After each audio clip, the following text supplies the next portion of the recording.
We love hard, we work hard, we play hard. That's what life is about. Loving who you're with and what you're doing. I couldn't ask for a better partner or a better husband.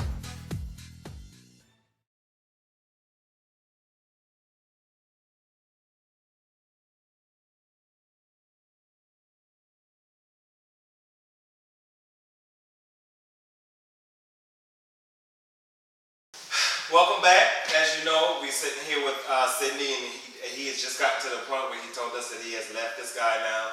So what I want to know, now how long ago was that? After when I left him, I left him a month early before the lease was up, and then the desk. No, like how long has it been right now? Oh God, it's been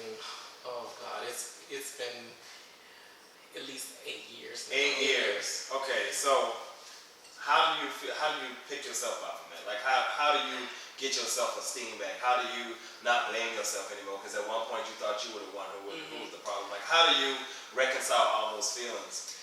Well, it took a while for me getting my and I'm still working on that, getting my self-esteem back, because going through those things, people take you to your lowest point, and that's kind of like where I felt like I had been to the lowest point I could ever be, and just kind of getting my way of just like being social and open and trusting people. Normally I just, back then I was the type of person I could go out and just talk and meet people and just be so trusting. And now I'm more reserved, I'm quiet, I learn people first. I'm not as trusting as I was before. So it altered me, and it did a lot. It basically kind of changed who I was. And I'm still working on myself even after that amount of time. Even just like being in a relationship, being in that situation, I really didn't have a desire to be in a relationship. I focused on work, and that's what I did. I actually started my own business being so focused during that time on work. And I didn't have a desire to date. I didn't have a desire to be in a relationship at all. And even now, I'm like, let me enjoy myself, because those 4 years took so much out of me, and I missed out on a lot of things during that time. And it's just more about me enjoying who I am. And I'm getting to the point where I'm like, okay, maybe I could go out and date, but I'm just like, it doesn't really. And it sounds bad, but it doesn't. I don't care. So you haven't dated anybody since then?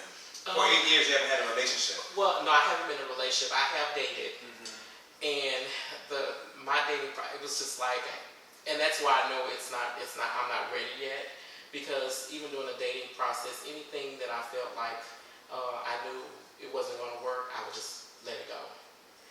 Or if I seen a sign of something, I would let it go. I wouldn't. Not abuse, but sign of anything that was bad in your head. Right. That wouldn't work. But let me ask you this question, because I want to get into this. I think it's important to ask, how do you allow yourself to be abused? What space are you in to say, can you truly say that, I'm very secure about myself, I have very high self-esteem, I love myself, but I'm in a relationship where I am being verbally, emotionally, mentally, and physically abused? Like, what space are you in that you just allow yourself to go through that? It was more, I guess I allowed myself to go through it because I didn't think I was going through it. I didn't think it was abuse. At that point, I didn't know what to call it. I thought it was just more like, you hear people go through the relationships, ups and downs, but black eyes and all that don't come along with it. But it did for me.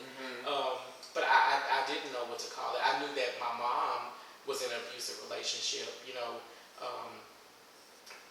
with certain things, but hers was to another degree. For her abuse, What's the other degree? The other degree was more like my father. He was actually on drugs, so I knew not giving him that excuse, but she was dealing with someone who, for a while, she didn't know that he was even using drugs. Okay. So, and that's where his abuse came from. With mine was just like, this was somebody that I met, I fell in love with. He didn't have any. He wasn't showing me this in the beginning. He was very respectful around my family, my friends. He had my friends fooled. I mean, it was just like the picket fence, White House picket fence. Mm-hmm. And things just started to change, and I didn't know where the change was coming from and why it came. So I didn't know what to really call it. So like you didn't know why you're in the middle of it, that it was going on, but now like 8 years later, looking back, right? Do you have a different perspective of what kind of mental space you were in back then? Like, so what is that for you? Like, what do you say about yourself, like who you were 8 years ago to be in that situation? During that time, I think at that time I was kind of like mentally exhausted for us, like dealing with. I was actually grieving. And because you had just lost your family members. So I was grieving, so I was in a vulnerable space at that point. Okay. So, I guess I allowed that to creep in my life, and didn't realize it, So I think that's kind of like where my headspace was, and I was kind of getting over that. Because I'm really close to my family, and, even with my best friend, we did everything together. So that was just like a drastic change for me. And so I actually leaned on him for the support and, thinking, okay, well, this is who I'm going to spend my time with and enjoy. But it was like a roller coaster. I mean, the ride was nice while it was, at the beginning, but then when you get to the big dip, then, there it went. So I really, to be honest with you, I didn't realize it until actually later, toward the end when I was leaving, that I realized that I was abused. Yeah. And then even later down the road, just even to the degree for it being abused. I mean, just watching movies like The Burning Bed. And, right. Like that, you look at those movies and say, that was me. Right. And that's what I want to know. How did that initially make you feel to verbalize? I was abused. I was in this relationship and I was abused. When you first uttered those words. I actually told him that. Well, no, because I think that to say it aloud is to acknowledge it and to own it and to that's where your healing begins. And I want to know, like, how was that moment for you? It was basically I got really heavy into going to church, and I know I had to forgive him in order for me to heal. And so I did that. I had to forgive him, and not to the sense of like, okay, you abused me. Yes, I forgive you. No, it was the thing of I had to say, I forgive you for what you did. I have learned my lesson. And this is it's not for me. What's that lesson? The lesson was I should have gotten my ass out of the relationship when it first started going wrong. Well, let me ask you this, because that takes me to this question. What does Sidney today say to Sidney 12 years ago when you first met him? Because it was 8 years ago you left him. You met him 12 years ago because of a 4-year relationship. So what do you say at 10 years ago? What would you say? What would be the advice that you would give yourself knowing the situation? Like, what do you say to a person? Run like hell. For real, get the hell out. Yeah. Because my thing is that I started to question myself, and during that time, if I would, not blaming it on me grieving at the time, but just knowing who the person I was before, I'd be like, what the hell am I doing here? Let me get my shit and let me hit it. But what did you say? You said run like hell, but how do you make a person realize that you don't deserve this and you should be out? You can say run like hell, but what is it that you say to them to, make them realize that you are in an abusive relationship, right, and you are worth more and so forth? Like, what do you say to that person? When you put someone above God, then it's not a healthy relationship. My thing is that when you let yourself go to the point where you just totally lose yourself and you have you feel like you deserve nothing good. You feel that that okay, it's okay for him to hit on me. Just all of that. I mean, looking at a lot of the stuff, because I guess when you're a third person looking in, you get a different perspective of it, and that's how I look at it now. That's how I'm able to talk about it. And so, what were some of the signs? Like, if you're speaking to the people out there and they may be experiencing some of the things you have, what are some of the signs that you look back on now and say, I should have left then? Right. Or should have left then? It was more of the controlling, the arguing all the time. When it started to get physical, for us the pushing, and that more of the verbal abuse, for us being called stupid, because they want you. They prey on your weakness, on your weakness, and eventually to the point where I'm not gonna lie to you. I thought maybe I was stupid and I was dumb. You know, when a person tells you that for 3 and 4 years, you know. And then especially when they're telling you if it is something that you don't know how to do, you're like, shit, am I stupid for not knowing how to do this? You know, or cut the grass? Exactly. You know, and it's just like, you know, like a lot of, I'm just gonna put it out there, like a lot of my friends, they don't know how to play basketball or football. They just weren't. I'm gonna just put it out there. A lot of my friends don't know how to play basketball. You know. I'll put it out there. We know your friends. But you know. But it's, someone tell you think, okay, well, am I stupid or am I dumb for not really knowing this stuff? I just wasn't taught this, or I wasn't around it, or this just wasn't for me. It wasn't my thing.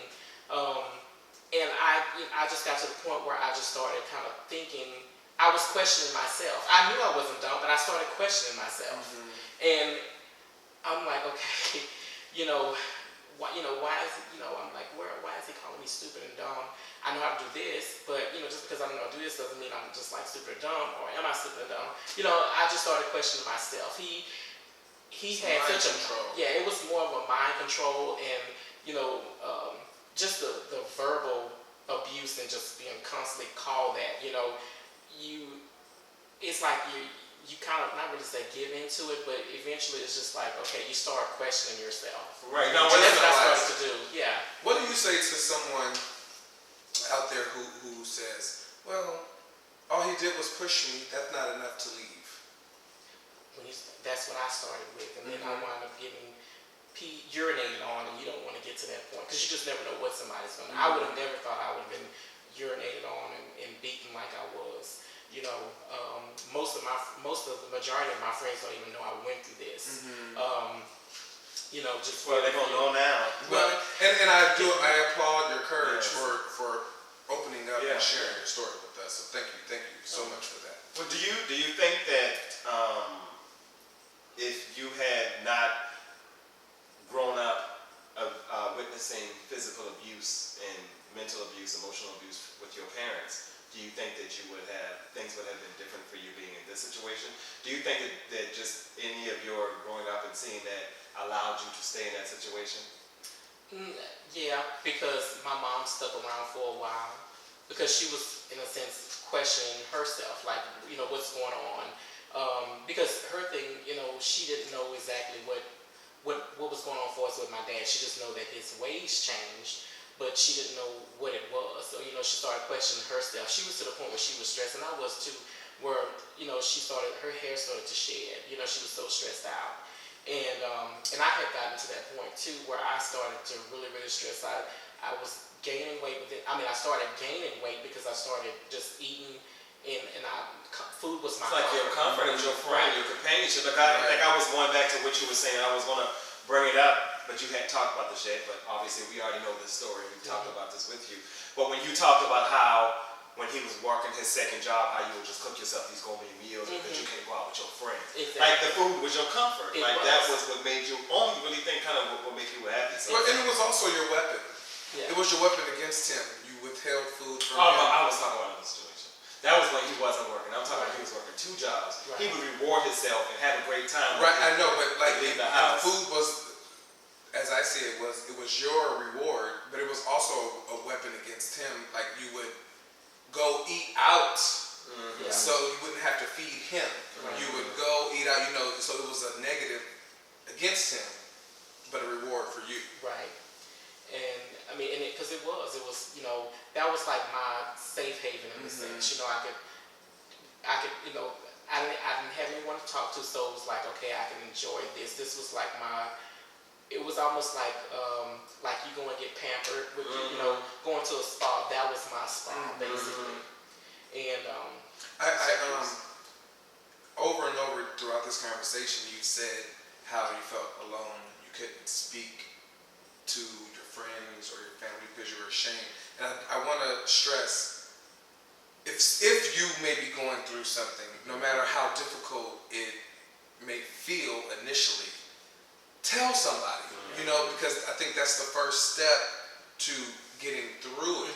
I think when you bottle it up, it allows you to stay in it for longer. Exactly. And even though it's shameful initially, your friends or your family could have been your lifeline. Exactly.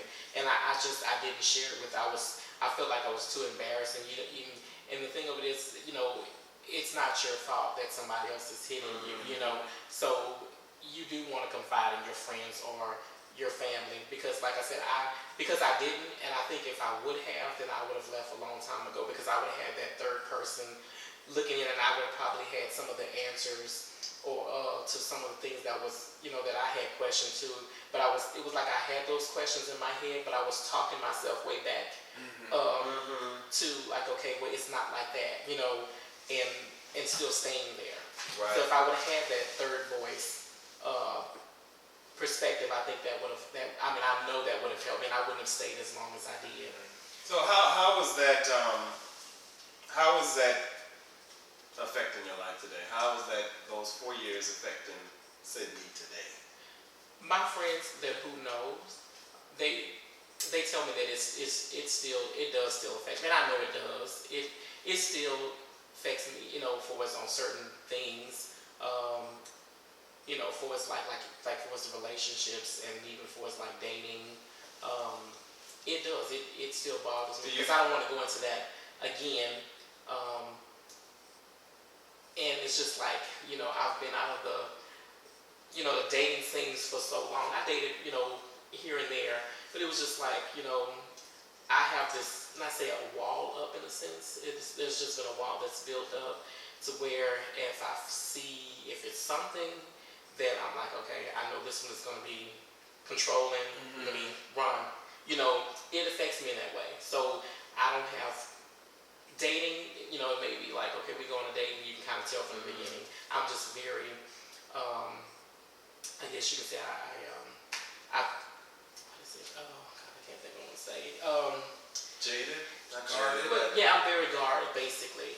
And I pay attention to certain things more than the average person does. So is it the abuse characteristics that you're looking for every time you date somebody now? You're looking to see if they have potential to be abusive towards you? Okay. So it's not just anything that might not be good in a relationship. It's specifically if there's any sign of control or anything like that.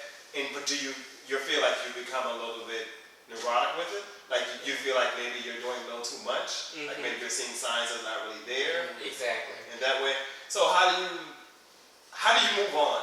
Like, because in conversations that we've had about this before, and I know we've talked about this before, like it's a large part of their life, and and I believe, just in having conversations, that it started beforehand, because you have to be in a certain space to allow that to happen anyway. So having that happen to you, it compounded, and then like year after year after year, now it's been 8 years, it's still affecting you. So like, how do you consciously tell yourself, like, for one, that you recognize it's a problem, is it something you want to get past, and like, what are you doing to try to let that not be, it's a part of your story, but it's not who you are. Right. You know what I mean? Like, how do you let that go? Like, this is not me anymore. Exactly.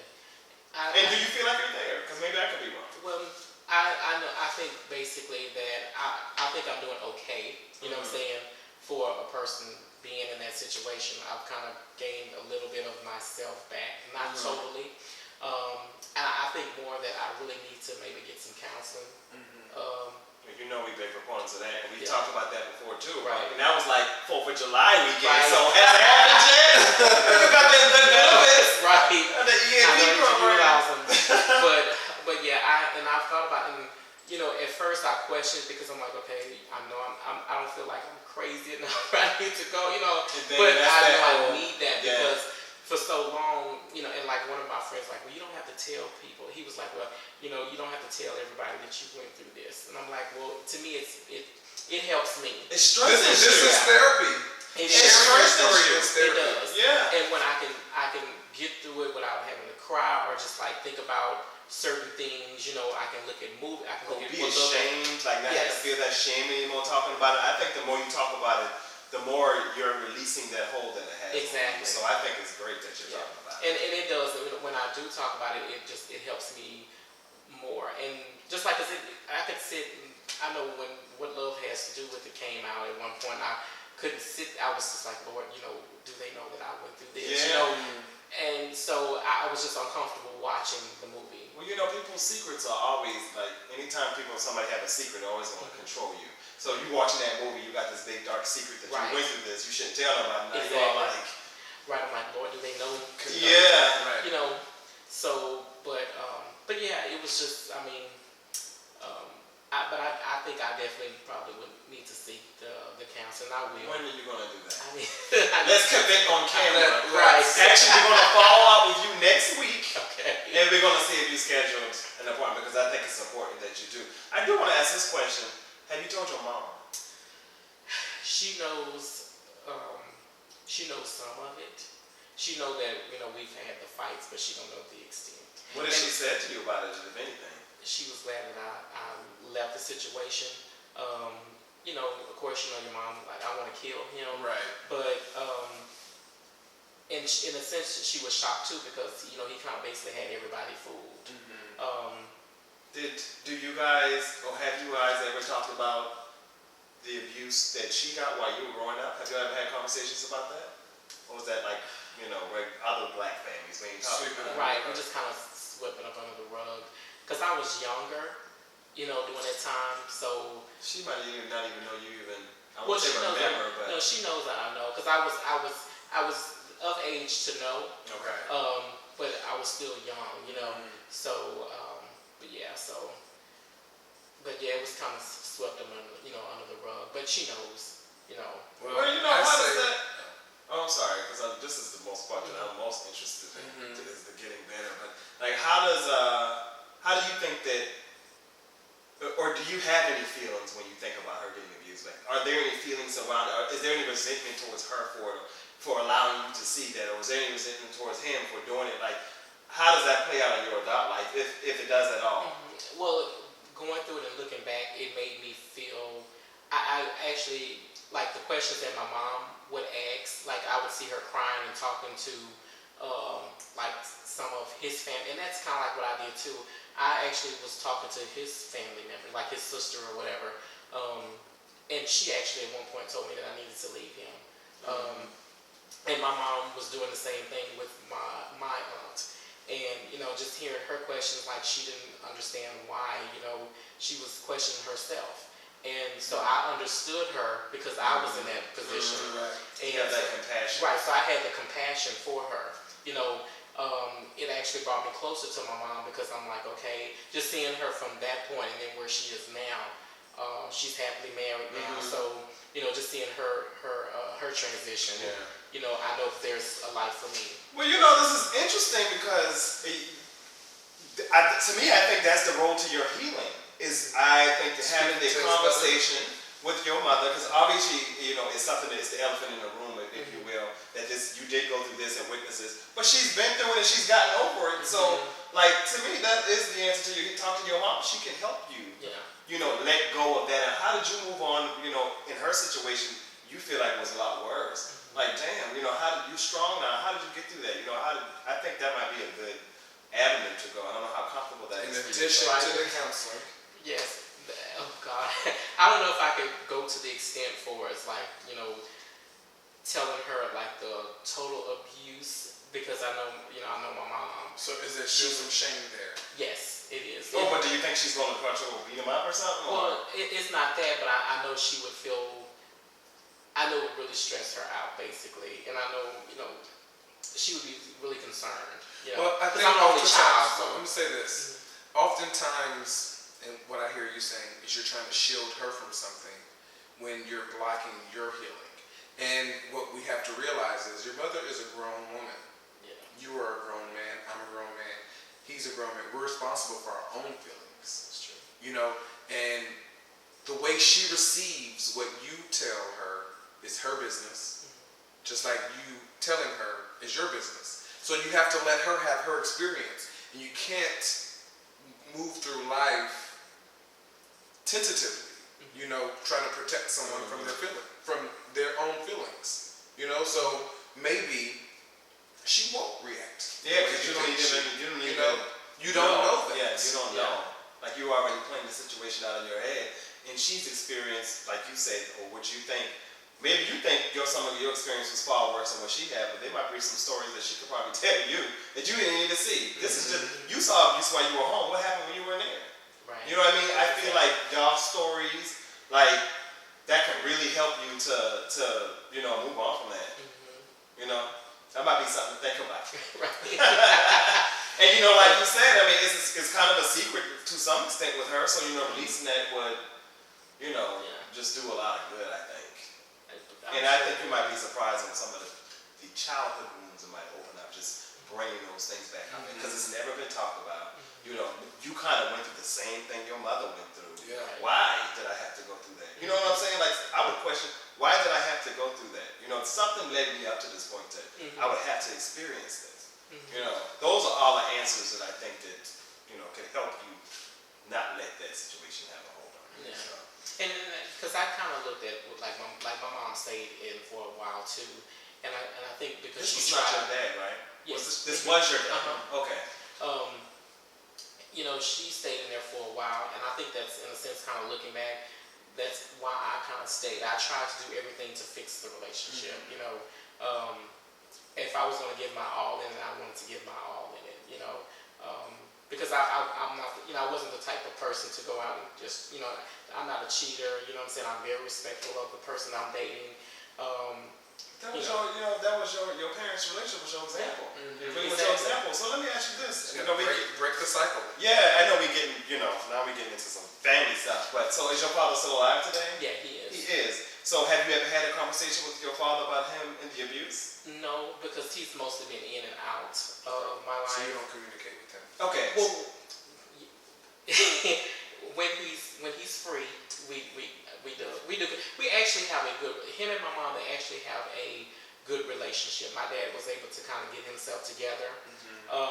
Him and my mom, I don't know how she did it, but they're able to communicate and they talk. Even for us friends, because they had a really good relationship for us me growing up. They got along really well. They went to school with each other. They grew up in the same neighborhood, so they know each other very well. But afterward, it took her a while. But they eventually they can communicate, and I know it's because of me, but they still have that good connection. So it's strange, and I'm like, I don't know how, but they do. I was saying, wow, that you haven't had a conversation with him. You've never brought this up to him, like I have never talked about it. My dad, at one point, he knew that it was something. I think he had heard, because I had a cousin, one of his on my dad's side, who was actually there, and they were out, and they kind of knew the family, so he was exposed to knew that something was going on, and we kind of had the conversation, but I didn't tell him when I had the opportunity. I didn't tell him that. I just kind of. So to wrap this all up, to wrap the interview up, I had a few challenges for you, and one of those challenges is I'm gonna call you next week, so we can see that you schedule an appointment with a therapist. If you need any suggestions, we can give you one.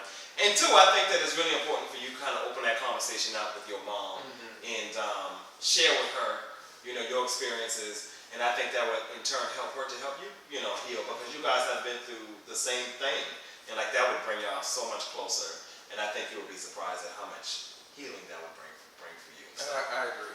Yeah. But any last words any words of encouragement or anything you might want to say to some people out there? Because like I said, we did get a couple of questions in with some people who was dealing with some domestic abusive situations, and if there's anything that you might want to say to them or anybody who's watching. Yeah, I mean, if you're in a situation where you have to question, your who you are, and to change who you are in order to be in a relationship, then that's not the relationship for you. You need to move on with your life because there is something out there else better. Trust me. And my thing is that just find someone that you can talk to, you can confide in, if it's a friend or a family member, because so important. Yeah, because in hearing that third voice, it will help you to, I think, like I said earlier, if I would have had someone or reached out to I did, but it wasn't the right person, but just reaching out to somebody that that you could really trust will help you to kind of get out that situation. Well, and be totally honest. Right. Because you reached out, but you withheld. Yeah, you didn't really tell the full aspect how extreme it was. Right. But yeah, you really should. You should hear that third voice. I think that would basically give you that person could put an aspect on the situation, kind of give you some advice to get out of that. I felt like I was a strong person and I could just work things out. Yeah. As I feel, I'm not that strong. So I needed that. You know what I'm saying? I mean, because it could really, and people can, and I hear people say it all the time. They think, oh, I wouldn't go through it. You just never know. Because I thought I was a person who, could never experience that. Because my friends were shocked when they heard about it. They're like, I can't believe you were going through that. But yeah, it could happen to anybody.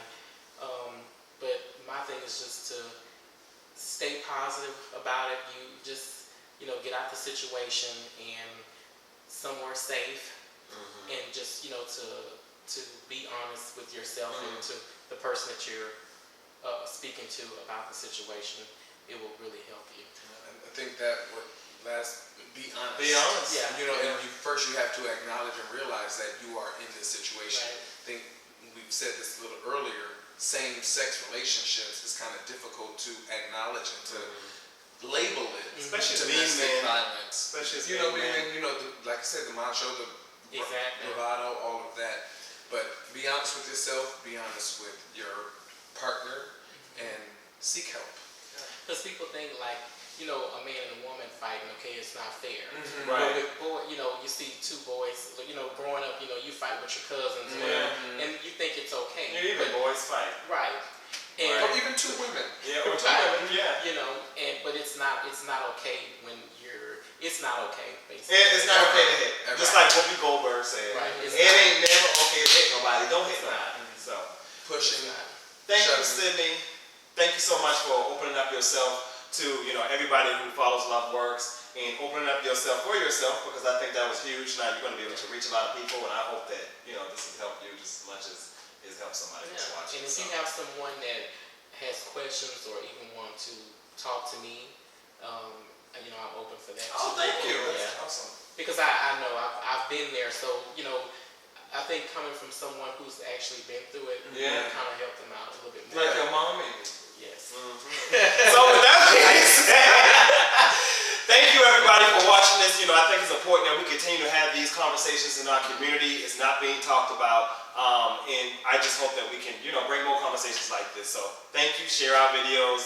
JuanandG.com. Peace. Love you all. Thank you. That was awesome. Thank you. It didn't feel like 2 hours had gone by.